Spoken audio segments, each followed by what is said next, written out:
পীর হরমুজ স্থবির জাহাজের গায়ে কিভাবে জমছে সামুদ্রিক জৈব অস্ত্র। বন্ধুগণ, মধ্যপ্রাচ্যের ভূ রাজনৈতিক উত্তেজনা ও সামরিক অস্থিরতার কারণে বিশ্বের অন্যতম ব্যস্ততম সামুদ্রিক পথ হরমুজ প্রণালী স্থবির হয়ে দাঁড়িয়ে রয়েছে। অসংখ্য পণ্যবাহী জ্বালানিবাহী জাহাজ সেখানে দিনের পর দিন একই জায়গায় দাঁড়িয়ে থাকা এই বিশাল বিশাল ধাতব যানগুলোর নিচে এখন নিঃশব্দে ঘটছে বড় ধরনের এক পরিবেশগত অর্থনৈতিক বিপর্যয়। শান্ত সাগরের জলের নিচে জাহাজের তলায় ধীরে ধীরে জমে উঠেছে সামুদ্রিক জীবের এক অদৃশ্য আস্তরণ।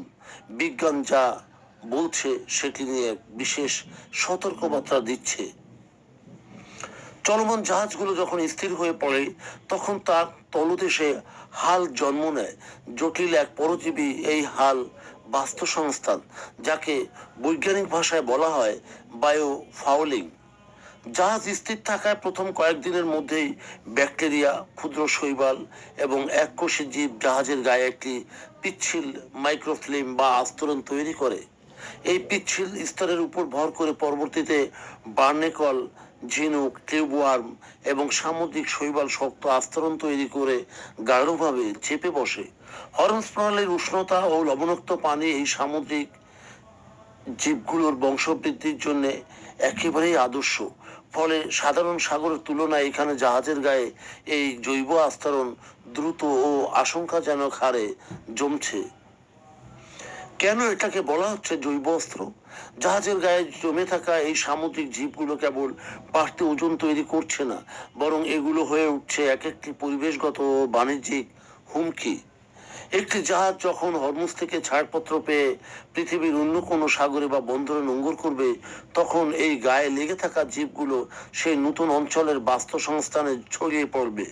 স্থানীয় প্রজাতিগুলোকে ধ্বংস করে এই বহিরাগত প্রজাতিগুলো নতুন জলাশয়ের ইকোসিস্টেম গ্রাস করে ফেলে। গবেষকদের মতে এটি কোনো প্রাকৃতিক বিপর্যয়ের চেয়ে কম নয়। এক অঞ্চলের জীব অন্য অঞ্চলে গিয়ে নীরব জৈব অস্ত্র হিসেবে কাজ করে। জাহাজের তলা মসৃণ থাকলে জল কেটে সহজে এগোতে পারে, কিন্তু বার্নেকল বা ঝিনুকের খাস কাটা শক্ত আস্তরণ জাহাজের গতি কমিয়ে দেয়।